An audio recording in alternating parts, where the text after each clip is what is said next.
নমস্কার, আমি কল্পনা ব্যানার্জি। আমি একজন গ্র্যান্ডমা। আজকে আমি তৈরি করছি সেটা দেখাচ্ছি, আমার সঙ্গে আসুন। নমস্কার, আজকে আমি রান্না করছি এগ চিজ শাহি কারি। আপনাদের দেখুন, ভালো লাগবে। এটা নতুন রকমের একটা রান্না।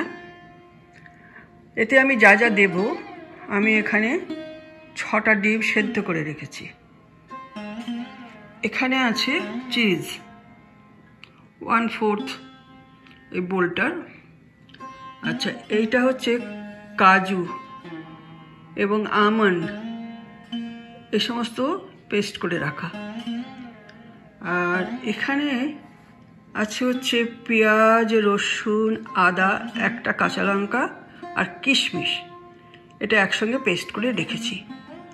আর তার সাথে আমি যখন রান্না করব দেব হচ্ছে হলুদ হাফ টিস্পুন, লঙ্কা হাফ টিস্পুন, কাশ্মীরি লঙ্কার হচ্ছে ডাস্ট সবই 1.5 টিস্পুন। আর আমি ডিমগুলো আগে মাখবো। কীভাবে মাখবো দেখাবো। তার জন্য আমার এই ডিমটা মাখছে যে জিনিস লাগবে সেটা হচ্ছে কর্নফ্লাওয়ার। এটা কর্নফ্লাওয়ার, ওই সাদাটা হচ্ছে ময়দা, তারপরে এটা হচ্ছে পাশে হচ্ছে গোলমরিচের গুঁড়ো ছোট্ট করে, তারপরে হচ্ছে সল্ট কম 1 টিস্পুন, তারপরে হচ্ছে জিরের গুঁড়ো, এটা ধনের গুঁড়ো, গরম মশলা, রেড চিলি পাউডার, আর পেঁয়াজ, রসুন, আদা, কিশমিশ বাটা। এই সব দিয়ে আমি ডিমটাকে মাখবো।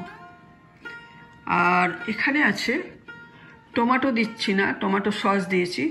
টমেটো সসের মধ্যে যেহেতু নুন মিষ্টি থাকে, তাই নুন মিষ্টি দেবার সময় আপনারা ভেবে দেবেন। আচ্ছা, এখানে আছে ঘি, তেলও দেব, ঘি। আর ফোড়নে দেব এলাচি, দারচিনি, লবঙ্গ, তেজপাতা এবং 2টো শুকনো লঙ্কা, এগুলো ফোড়ন। আর ফোড়নটা আমি ঘি এবং তেলে মিক্সড করে দেবো, ঘিটা একটু বেশি থাকবে। আর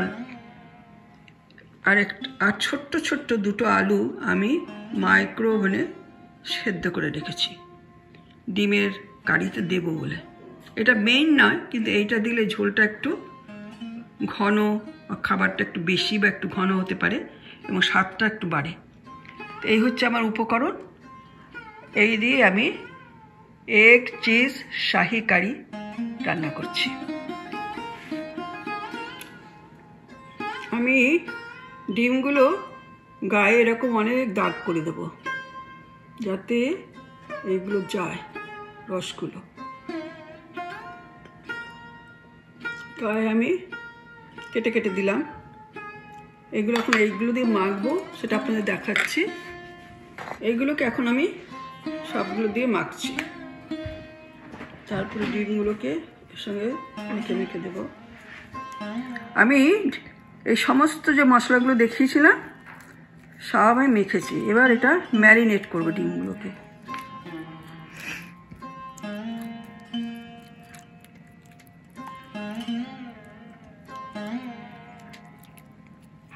যেহেতু ডিমের গা খুব মসৃণ, থাকতে চাইবে না, একটু শুকালে থাকবে। এই যে ডিমগুলোকে ওই যে মশলাগুলো দেখিয়েছিলাম, নানা রকম মশলা, কর্নফ্লাওয়ার, ময়দা, এ সমস্ত দিয়ে মেখে আমি 20 মিনিট রেখে দেব। তারপরে আমি 20 মিনিট বাদে এটা এয়ার ফ্রায়ার দেব। এয়ার ফ্রায়ার যদি না থাকে, যদি ওভেন থাকে ওভেনও দিতে পারেন, আর না হলে মাইক্রো ওভেনেও দিতে পারেন। মাইক্রোওয়েভে যদি দেন তাহলে এটা একটু শুকনো শুকনো হয়ে যাবে, আর গায়ের এই যে ম্যারিনেট করা জিনিসগুলো সেগুলো বেরিয়ে যাবে না। কিন্তু একটু এই মসৃণ ডিমের গায়ে এই ম্যারিনেশনটা প্রথম দিকে করা এবং রাখা একটু কষ্ট, সেই জন্য 20 মিনিট এটাকে রেখে শুকাতে হবে। সেই শুকাবার সময় ওই যে ডিমের গাগুলো অনেক জায়গায় চিড়ে দিয়েছি, তাই দিয়ে রসটা ভেতরে যাবে ডিমের ভেতরে। আমি মাইক্রো ওভেনে ডিমগুলো একটু ড্রাই করে নিচ্ছি। তবে ডিমের গায়ে কিন্তু অনেক কাটা কাটা করে দেবেন, নাহলে কিন্তু ডিম বাস্ট করবে। এক পিঠ মাইক্রো ওভেনে 10 মিনিট দিয়েছিলাম। এখন অন্য পিঠটা একটু সাদা সাদা ছিল, তাই ওই ম্যারিনেটের জিনিসগুলো দিয়ে আবার অন্য পিঠটা এখন দিয়ে দেবো মাইক্রোওভেনে। এই ডিমটা আমার 2 পিঠই মাইক্রোওভেনের ওভেনে আমি করে নিলাম। ভাজাই বলুন, ড্রাই বলুন, সেটা করে নিলাম উইদাউট তেল বা ঘি এর মধ্যে কিছু নেই। এখন আমি কারিটা তৈরি করব। ফ্রাই প্যানটা বসালাম, ফ্রাই প্যানটা একটু গরম হয়েছে। এখন আমি ঘিটা দিচ্ছি। আগে হিটটা প্রথমে কমিয়ে নিই, গরম করে নিয়েছি, তারপরে কমালাম।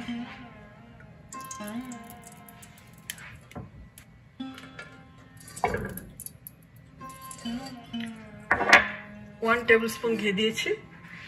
কুকিং অয়েল দিলাম 2 না 3, কারণ পেঁয়াজটা করতে হবে।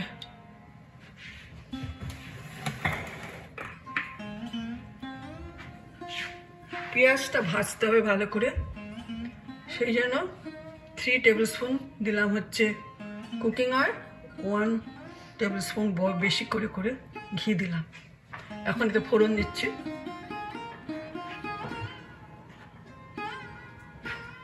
ফোড়ন দেখিয়েছিলাম।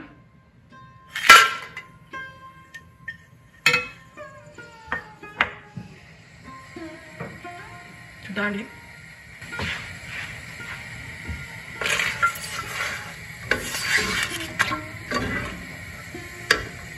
লঙ্কাটা কালো হলে তেলটা হয়ে গেছে। পেঁয়াজ, রসুন, আদা, কিশমিশ এবং হলুদ, লঙ্কা, কাশ্মীরি লঙ্কার গুঁড়ো একসঙ্গে দিয়ে আমি কষাতে শুরু করলাম।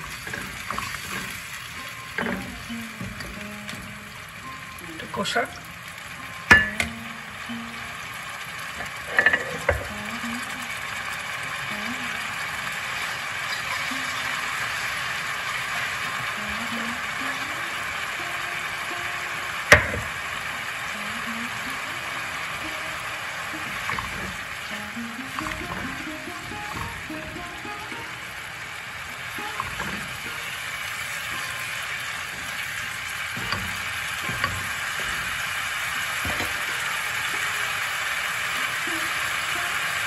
তেল বেরোচ্ছে, একটু জল দিয়ে দিই।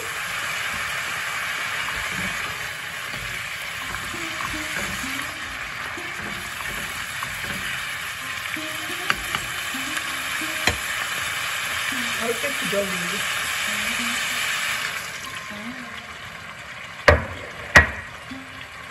তাহলে পেঁয়াজটা ভালো করে কষবে, তাহলে পেঁয়াজটা পুড়ে যেতে চাইবে, টেস্ট নষ্ট করে দেবে। হোক, সল্ট দিলাম, আর একটু দিতে হবে।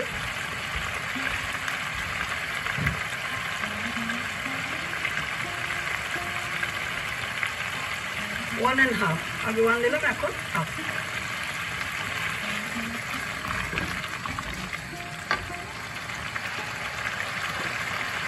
এই যে মাইক্রোওভেনে আলুটা সেদ্ধ করে রেখেছিলাম, ছোট ছোট 2টো আলু, এটা সেদ্ধই অলমোস্ট।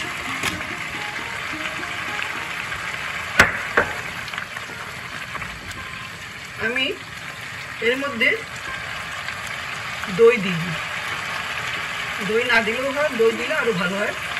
আমার দইটা সেন্টেড, সেই জন্য দইটা দিয়ে নিয়ে আপনারা দই দেবেন, যেরকম পরিমাণ হবে সেই পরিমাণ মতো অনুযায়ী 1 চামচ 2 চামচ করে বুঝে দইটা দেবেন। দই দিলে তো রান্না ভালো হয়। আমার দইটা আজকে সেন্টেড, সেই জন্য আমি সেই দইটা ব্যবহার করলাম না। আচ্ছা, এখন আমি এই যে এগুলো মাঝখান দিয়ে কেটেছি, কেটে এর মধ্যে আমি চিজ ভরেছি, দেখতে পাচ্ছি চিজ। এইটা আবার এখানে দিয়ে দেবো, ঝোলে বসিয়ে দেবো আস্তে আস্তে করে।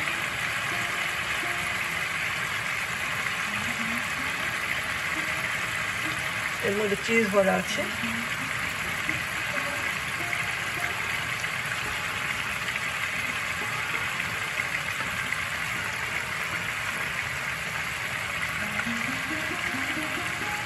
চিজ ভরা আছে।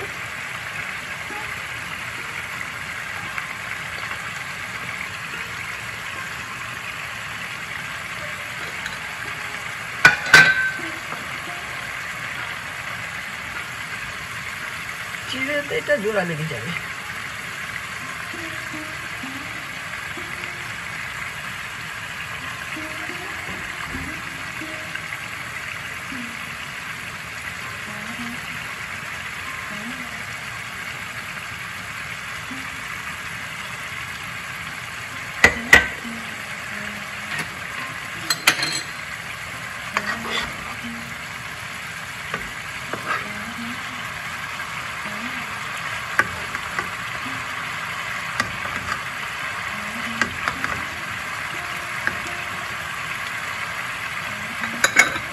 হাত দিয়ে চেপে দেবেন, জোড়া লেগে যাবে।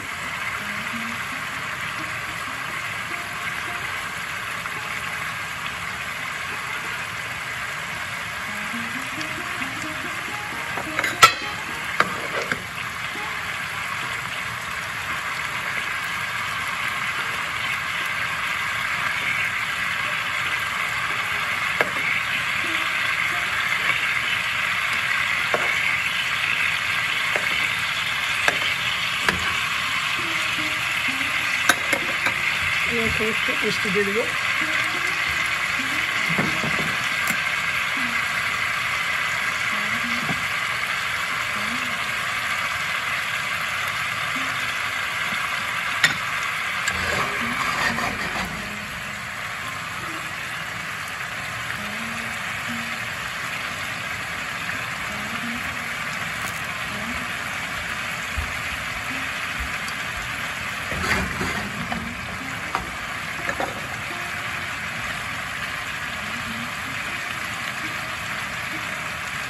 এই ডিমগুলো পুরোটা কাটবেন না, আমার যেটা পুরো কেটে গেছে সেটা খুলে যাচ্ছে।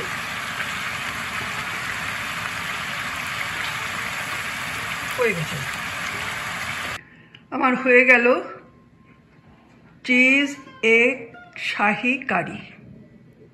আপনারা করবেন, একটু ডিফিকাল্ট করা, ডিমটার গাটা খুব মসৃণ, তাকে ম্যারিনেট করা, কোনো জিনিস দিয়ে ম্যারিনেট করে রেখে দেওয়া মুশকিল, তবু করতে পারলে খুব ভালো খেতে।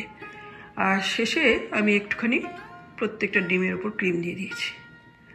আর ডিম যখন আপনারা কাটবেন সমস্ত কিছু করার পরে পুরোটা কাটবেন না, পুরোটা কাটলে গলে বেরিয়ে যাবে।